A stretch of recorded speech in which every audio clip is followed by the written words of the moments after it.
Virus आखिर फैलता कैसे है? हाँ, किसी संक्रमित व्यक्ति के संपर्क में आने से या फिर उसके खांसने छींकने से। Very good. तो अब मैं तुमसे ये पूछूंगी कि हम इस कोरोना वायरस को फैलने से आखिर रोक कैसे सकते हैं? हाँ, समय समय पे अपने हाथ धुलते रहे, खांसते या छींकते वक्त ऐसे करें और जब भी बाहर जाए एक मास्क लगा के जाए।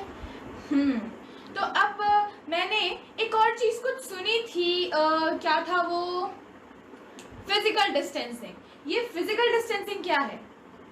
हाँ, जैसे आप मुझसे दूरी बना के बैठे हो, उसी को फिजिकल डिस्टेंसिंग कहते हैं। अमेजिंग, तुम्हें तो बहुत कुछ पता है। तो जैसे कि तुमने बताया कि हमें कोरोना से बचने के लिए अपने हाथ बार बार धोते रहना चाहिए, तो जैसे बहुत लोग जल्दी जल्दी में सिर्फ पानी से हाथ धो लेते हैं, तो क्या हमें ऐसा करना चाहिए? नहीं, अगर हम अपने हाथ पानी से धुलेंगे तो सारे जर्म्स हाथों में ही रह जाएंगे, पर अगर हम साबुन से धुलेंगे तो सारे जर्म्स हट जाएंगे।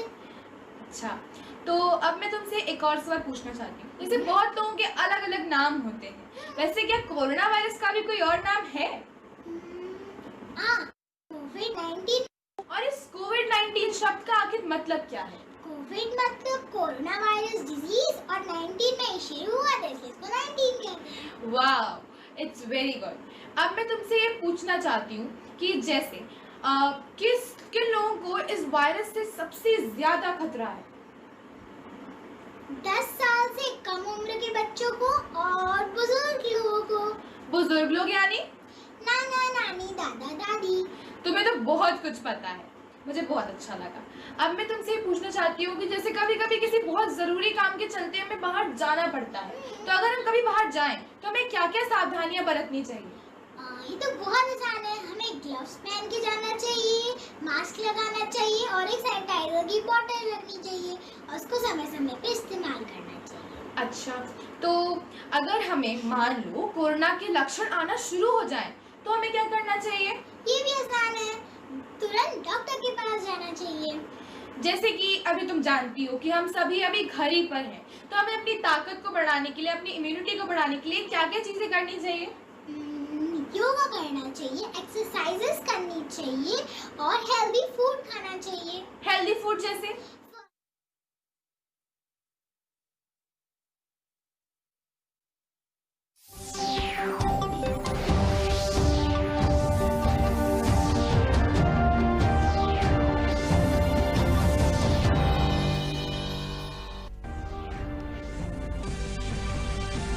साबिक मरकजी वजीर और बीजेपी के सीनियर लीडर मनोज सिन्हा जम्मू कश्मीर के नए लेफ्टिनेंट गवर्नर मुकर्रर।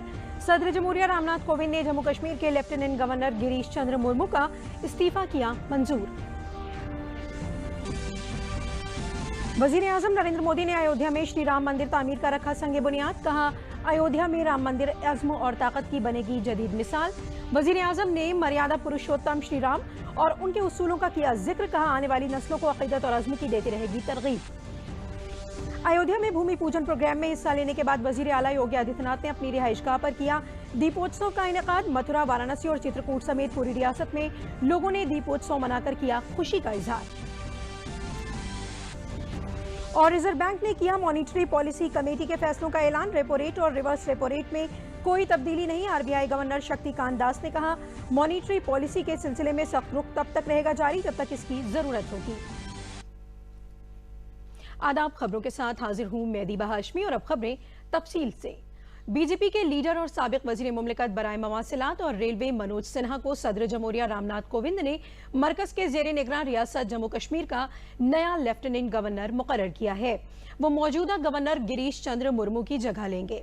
1 जुलाई 1959 को उत्तर प्रदेश के गाजीपुर जिले के मोहनापुरा में पैदा हुए मनोज सिन्हा ने BHU वाराणसी से सिविल इंजीनियरिंग से बीटेक किया।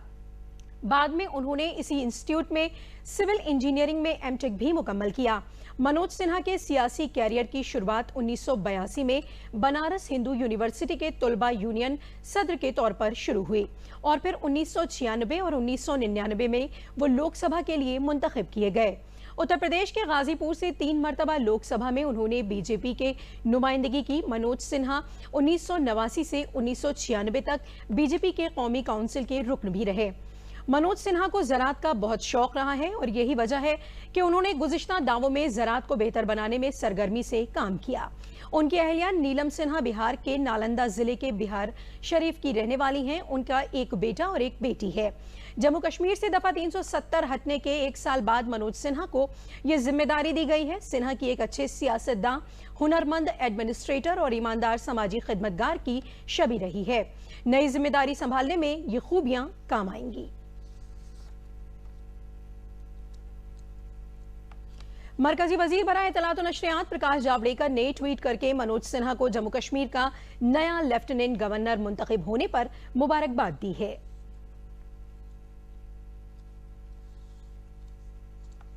वजीर आजम नरेंद्र मोदी ने कहा है कि अयोध्या में राम मंदिर हिंदुस्तान की रवायत की जदीद मिसाल है। उन्होंने कहा कि राम मंदिर करोड़ों लोगों के अहद के तौर पर आने वाली नस्लों को तरगीब देता रहेगा। वजीर आजम ने अयोध्या में इस मौके पर खिताब करते हुए कहा कि ये मंदिर आने वाली नस्लों को इत्तेकाद, एहतराम और अज़्म की तरगीब देता रहेगा। वजीर आजम ने पूरे रस्म रिवाज के साथ भूमि पूजन किया और अयोध्या में शानदार राम मंदिर का संग बुनियाद रखा। राम काज किनु बिनु मोहि कहां बिसरा। भारत आज भगवान भास्कर के सानिध्य में सरयू के किनारे एक स्वर्णिम अध्याय रच रहा। श्री राम का मंदिर हमारी संस्कृति का आधुनिक प्रतीक बनेगा, शाश्वत आस्था का प्रतीक बनेगा। सदियों से अयोध्यावासी जिस सपने के पूरा होने का इंतजार कर रहे थे, उसे पूरा करने पहुंचे देश के प्रधानमंत्री नरेंद्र मोदी। उन्होंने शुभ मुहूर्त पर राम जन्मभूमि परिसर में रामलला के भव्य और दिव्य मंदिर का भूमि पूजन कर करोड़ों देशवासियों की आशा आकांक्षाओं को पूरा किया। पुजारियों ने मंत्रोच्चार के साथ भूमि पूजन की शुरुआत की और फिर प्रधानमंत्री ने एक एक करके विधि विधान से सारी पूजा पूर्ण की। कार्यक्रम के दौरान 9 शिलाओं की पूजा की गई और पीएम मोदी ने मंदिर की नींव की मिट्टी से अपने माथे पर तिलक लगाया।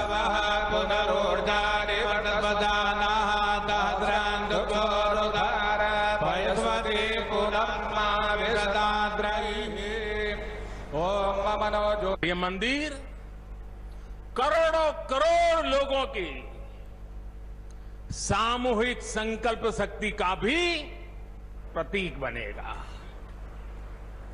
ये मंदिर आने वाली पीढ़ियों को आस्था, श्रद्धा और संकल्प की प्रेरणा देता रहेगा। श्री राम जन्मभूमि तीर्थ क्षेत्र की ओर से आयोजित भूमि पूजन समारोह में विभिन्न आध्यात्मिक परंपराओं के 135 संत मौजूद थे।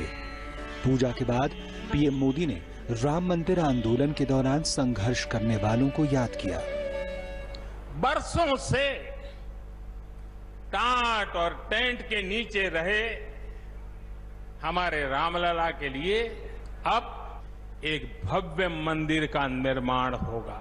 टूटना और फिर उठ खड़ा होना सदियों से चल रहे इस व्यतिक्रम से राम जन्मभूमि आज मुक्त हुई है।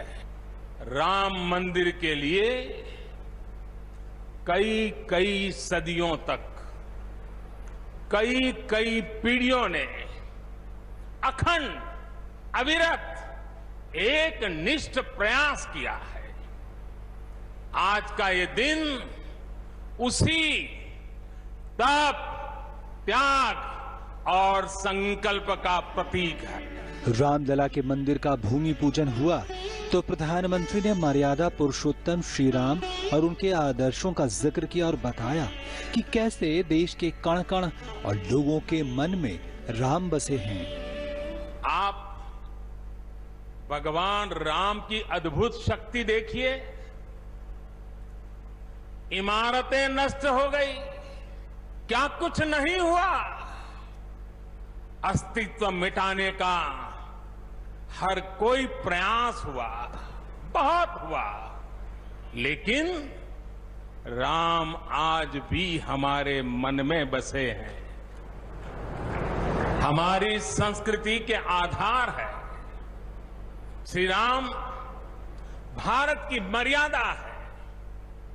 श्री राम मर्यादा पुरुषोत्तम है। जगह जगह लहराती पताकाओं, झूलते तोरण द्वारों और भगवा झंडों में सजे कार्यक्रम स्थल में पीएम के भाषण के बीच बीच में जय सिया राम का जयकारा गूंज रहा था।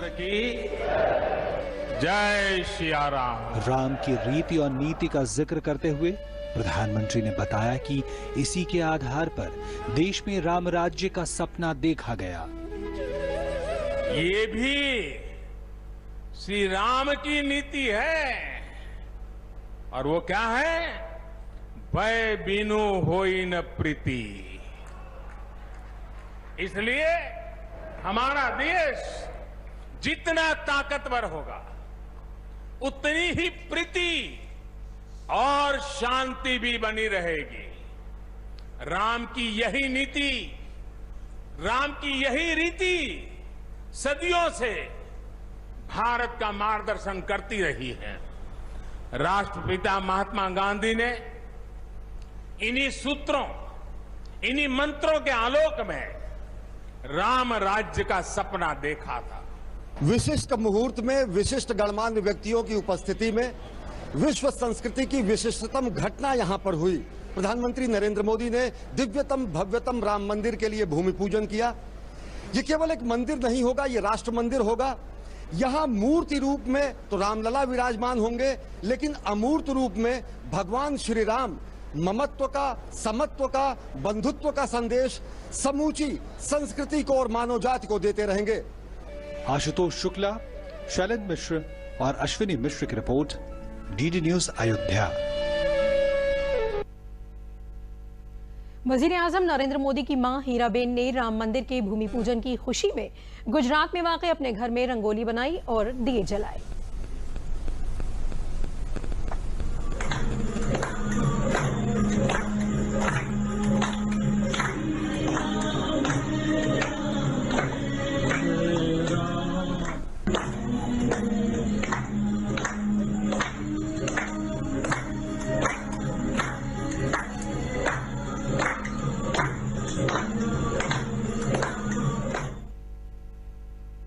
वजीर आजम नरेंद्र मोदी के जरिए अयोध्या में राम मंदिर की संगे बुनियाद और भूमि पूजन के बाद राम भक्तों में खास जोश देखा गया।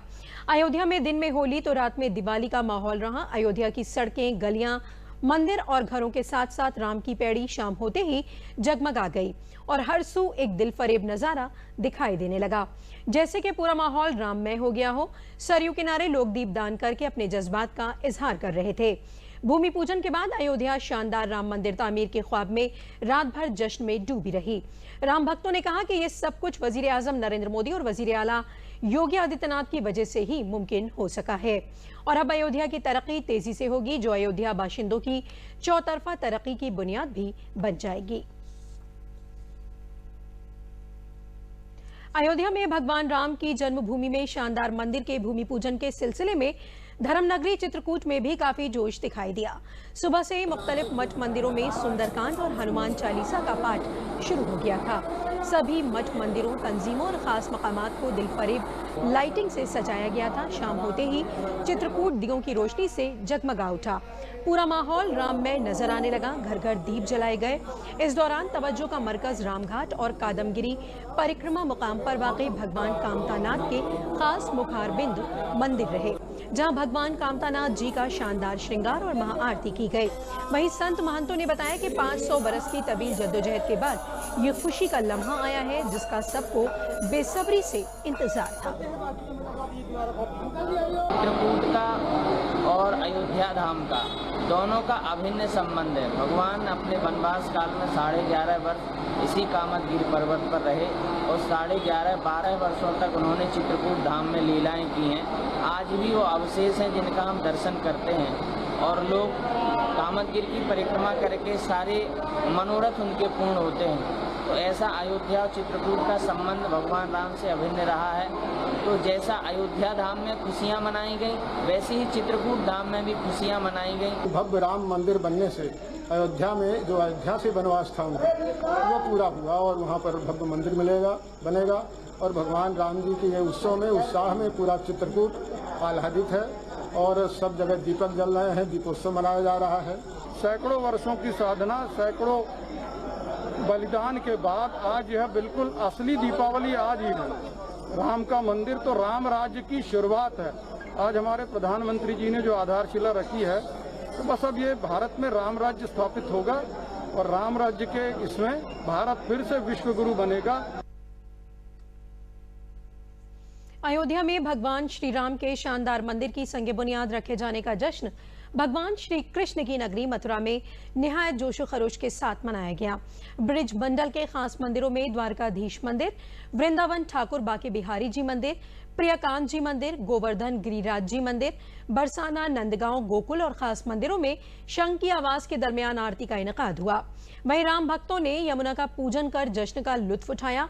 राम भक्तों ने घरों में दीपोत्सव मनाया और शंखनाद किया। कान्हा की नगरी जय श्री राम के नारों से गूंज उठी। श्री कृष्ण जन्मस्थान में महाआरती की गई। श्री कृष्ण जन्मस्थान में मजहबी प्रोग्राम हुए। शहर में चप्पे चप्पे पर फोर्स तैनात है और हिफाजत के मद्देनजर कई मकामात पर बैरियर लगाए गए हैं।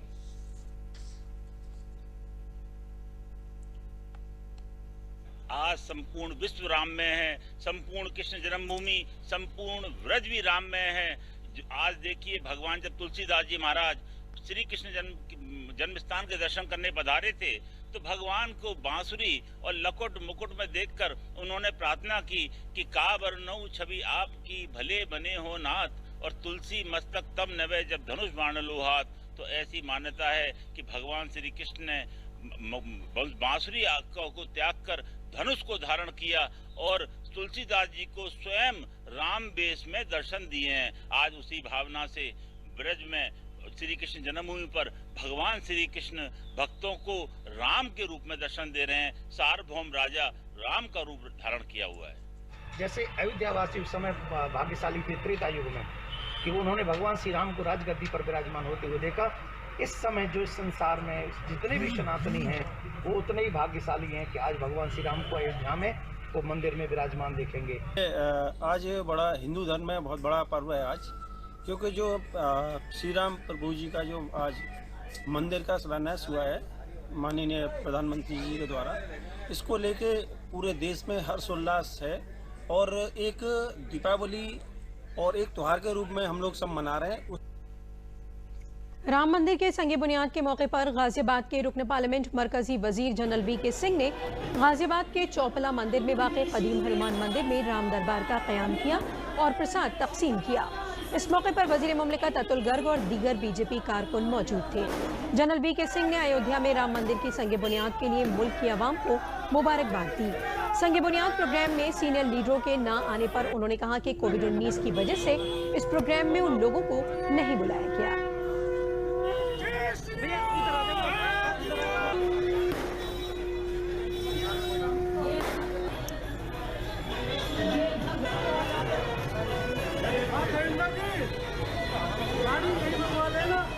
ये समाज सेवक हैं जिन्होंने इस अभियान में अपना समय दिया है। पिछले बहुत सारे वर्षों से एक सबकी कामना रही कि राम मंदिर बने। ऐसे सब कार सेवकों को, उनके परिवारों को मैं शुभकामनाएं देता हूँ। ऐसे भी कार सेवक हैं जो नहीं रहे, तो उनके परिवारों को आज के दिन संतावना दी और बहुत बहुत। ये पूरे हिंदू समाज का सपना था, हिंदुओं का छोड़ो हर भारतवासी का सपना था कि जो 500 साल पहले जोर जबरदस्ती तलवार की नोक पे अन्याय हुआ था, आज वो न्याय के रूप में बदला है और पूरा भारत इसके साथ। भारत में कोविड-19 के खिलाफ जारी जंग में हुकूमत की बेहतरीन कोशिशों से कोविड-19 की सूरत हाल में बेहतरी जारी है। वजारत सेहत हुकूमत बहबूद के जरिए जारी एदाद-ओ-शुमार के मुताबिक अब तक मुल्क में कोरोना को शिकस्त देकर सेहतयाब होने वाले लोगों की तादाद बढ़कर 13,28,336 हो गई है। पिछले 24 घंटों में 46,121 मरीज कोरोना से ठीक हो चुके हैं। मुल्क में रिकवरी रेट में इजाफा जारी है। कोविड-19 से होने वाली शरह अमवात घटकर 2.07% हो गई है। एडिशनल चीफ सेक्रेटरी इत्तलात अवनीश अवस्थी ने प्रेस कॉन्फ्रेंस करके कहा है कि वजीर आला ने कोविड-19 के खिलाफ लड़ाई को मजीद तेज करने की हिदायत दी है। कोरोना वबा को एक चैलेंज मानते हुए इससे निपटने के लिए की जा रही कोशिशों में तेजी लाई जाए। साथ ही कानपुर शहर, झांसी, वाराणसी, गोरखपुर और प्रयागराज में कोविड-19 के इलाज और इन्फेक्शन को रोकने का इंतजाम मजीद बेहतर बनाने की हिदायत दी। उन्होंने कहा कि कोविड-19 पर मौसर तरीके से काबू पाने के लिए प्रोटेक्टिव होकर काम करना जरूरी है। वजीर आला ने कानपुर शहर समेत पूरी रियासत में सर्विलांस निजाम को मजीद मौसर बनाने की हिदायत दी। उन्होंने कहा कि कॉन्टैक्ट ट्रेसिंग और डोर टू डोर सर्वे बेहतर किए जाएं। उन्होंने कंटेनमेंट जोन में पूरी एहतियात बरतने की हिदायत देते हुए कहा कि कंटेनमेंट जोन में हर शख्स का मेडिकल टेस्ट कराया जाए।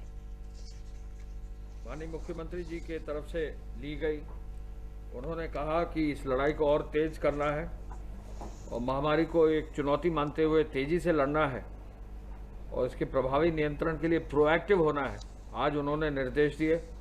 उन्होंने कहा कि सभी जिलाधिकारी, सभी वरिष्ठ पुलिस अधीक्षक और पुलिस अधीक्षकों से आज ही रिव्यू किया जाए। हर जनपद में जो उनके कंटेनमेंट जोन है वो रैशनलाइज है कि नहीं, अनावश्यक रूप से बड़ा तो नहीं बना लिया है, पुलिस फोर्स लगाया गया है कि नहीं, वहाँ पीआरडी के जवान, होमगार्ड के जवान, सिविल डिफेंस को लगाया गया है कि नहीं, ये देखने का निर्देश उन्होंने दिया है। साथ ही साथ क्या कंटेनमेंट जोन में कॉन्टैक्ट ट्रेसिंग की गई है कि नहीं, कॉन्टैक्ट ट्रेसिंग के साथ साथ वहाँ डोर टू डोर सर्वे किया गया है कि नहीं, और यदि डोर टू डोर सर्वे किया गया है तो उसके आधार पर जो सस्पेक्ट पेशेंट्स हैं उनको तुरंत उनका टेस्टिंग की गई कि नहीं, ये निर्देश आज उन्होंने दिए हैं। उन्होंने ये भी निर्देश दिया है कि आज रात्रि तक जितने भी कंटेनमेंट जोन्स का विवरण है जिलेवार, उसकी जो है समीक्षा गृह विभाग के माध्यम से सुनिश्चित कर ली जाए। तो आज गृह विभाग इस कार्य को कर रहा है और इस कार्य को बहुत तेजी से आज ही रात तक सुनिश्चित करेगा। जनपद कानपुर नगर, झांसी, वाराणसी, गोरखपुर और प्रयागराज में उपचार और संक्रमण के नियंत्रण के लिए और बेहतर निर्देश क्या हो सकते हैं, क्या और कार्रवाई हो सकती है, बेहतर व्यवस्था क्या हो सकती है, ये निर्देश उन्होंने दिया है।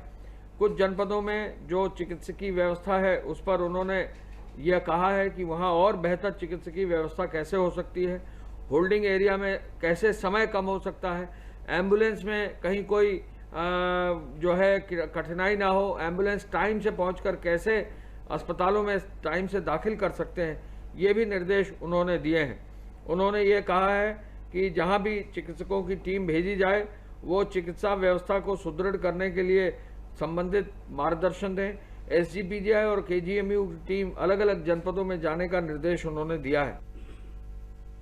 एडिशनल चीफ सेक्रेटरी सेहत अमित मोहन प्रसाद ने प्रेस कॉन्फ्रेंस करके कहा है कि गुज़िश्ता 24 घंटों में इन्फेक्शन के 4,658 नए मामले सामने आए हैं। इस वक्त रियासत में एक्टिव मामलों की कुल तादाद 43,654 है। जो लोग ठीक होकर अपने घर जा चुके हैं उनकी तादाद 63,402 है। मुतासिरा लोगों में कुल 1,918 लोगों की मौत हुई है। उन्होंने कहा कि कल रियासत में 87,348 सैंपल्स की जाँच की गई है। कोरोना वायरस के संक्रमण के संबंध में प्रदेश की स्थिति इस प्रकार है। विगत 24 घंटों में संक्रमण के 4,658 नए प्रकरण सामने आए हैं। इस समय प्रदेश में एक्टिव इन्फेक्शन के केसेस की कुल संख्या 43,654 हो गई है और जो लोग संक्रमण के पश्चात उपचारित होकर डिस्चार्ज किए जा चुके हैं उनकी संख्या बढ़कर के 63,402 हो गई है। संक्रमित व्यक्तियों में से कुल 1,918 लोगों की मृत्यु हुई है।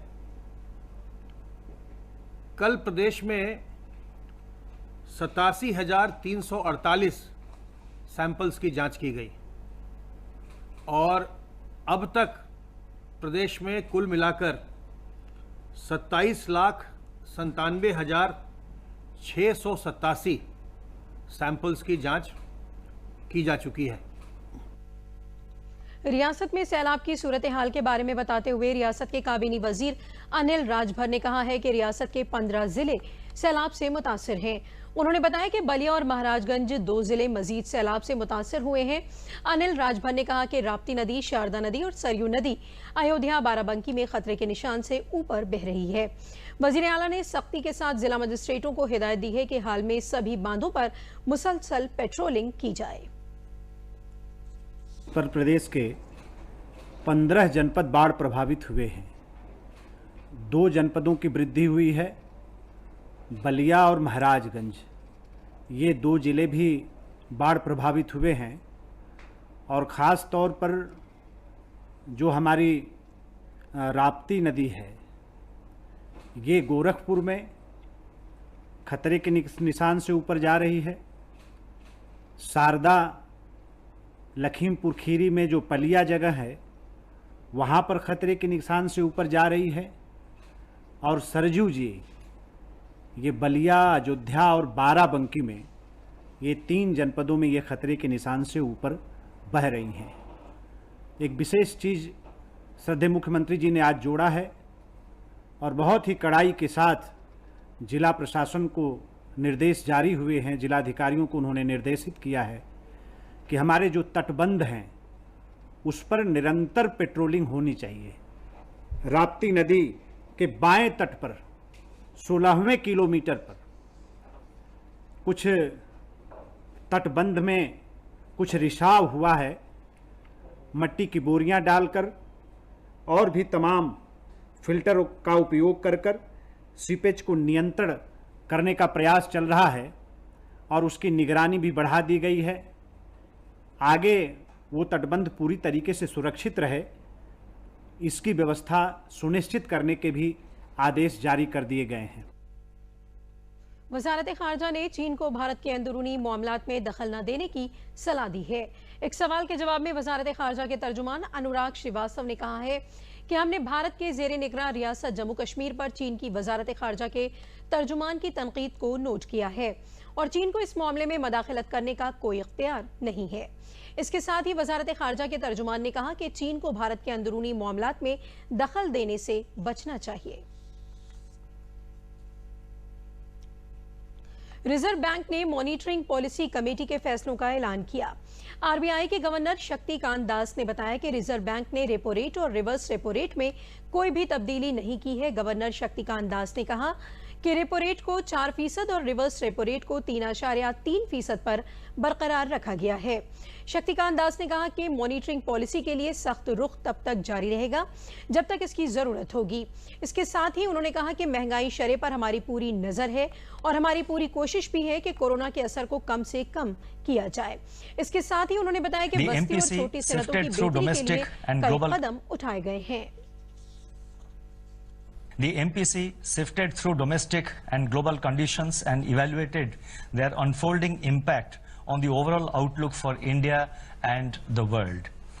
At the end of its deliberations, the MPC voted unanimously to leave the policy repo rate unchanged at 4% and continue with the accommodative stance of monetary policy as long as necessary to revive growth, mitigate the impact of COVID-19 while ensuring that inflation remains within the target going forward. The marginal standing facility rate and the bank rate remain unchanged at 4.25%. The reverse repo rate also stands unchanged at 3.35%. Bharat सरकार की वजारत इत्तलात और नशरियात में information service of India के 2009 batch की अफसर गार्गी मलिक ने आज दूरदर्शन केंद्र लखनऊ के न्यूज महकमे में डिप्टी डायरेक्टर न्यूज का ओहदा संभाल लिया है। मोहतरमा गार्गी मलिक मौजूदा ओहदा संभालने से कबल लखनऊ छावनी में वजारत दिफा वसी कमान के अवामी राब्ता अफसर के तौर पर तैनात थीं।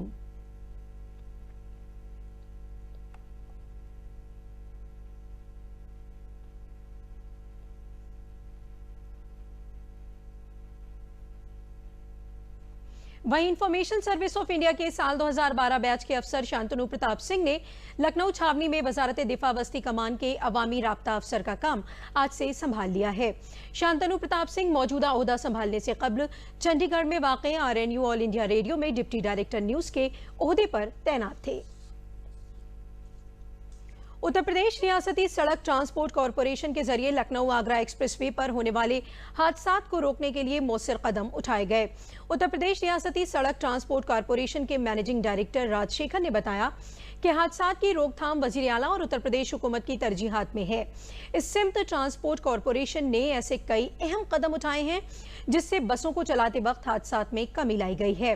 गुज़िश्ता बरस संगीन हादसात में 18% की कमी और शरह अमवात में 30% की कमी लाने का हदफ रखा गया था। सदर दफ्तर की जानिब से एक्सीडेंट प्रिवेंशन सेल भी तश्कील दी गई है जो हादसात की रोकथाम के लिए मुसलसल कोशां रहती है।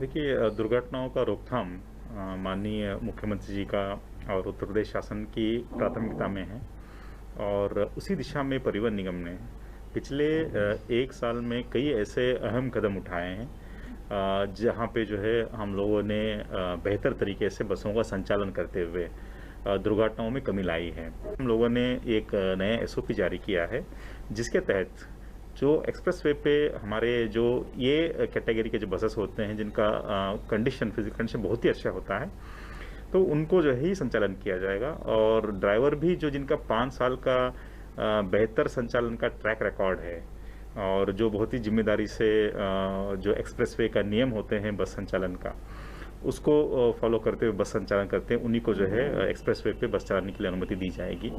देखिए, मुख्यालय पे एक विशेष सेल गठित किया गया है। उस सेल का जिम्मेदारी ये है कि जितनी भी जो बड़े दुर्घटनाएं फैटल दुर्घटनाएं हैं उनका डाटा एकत्रित करते हुए उनका एनालिसिस करते हैं कि किस कारण की वजह से एक्सीडेंट हुआ है और उन इस पे जो है कारणों के पता करने के बाद उसमें कैसे सुधार की जा सकती है उसके बारे में वो प्लानिंग करते हैं। प्लानिंग करने के बाद प्रस्ताव बनती है और फिर उसका एग्जीक्यूशन होती है ताकि हम जो कमी नीचे रह गई हो तो उसको दूर करें और बेहतर तरीके से हम बसों का संचालन करें और सुरक्षित तरीके से यात्रियों को अपने गंतव्य तक पहुंचा दें।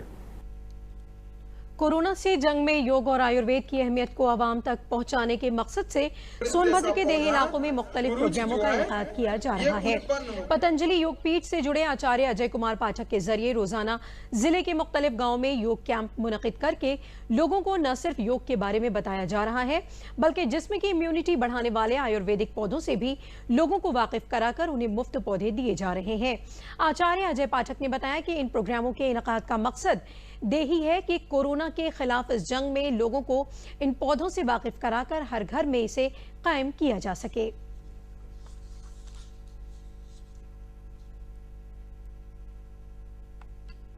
इसी के साथ खबरें खत्म हुई। दीबा को दीजिए इजाजत। आदाब।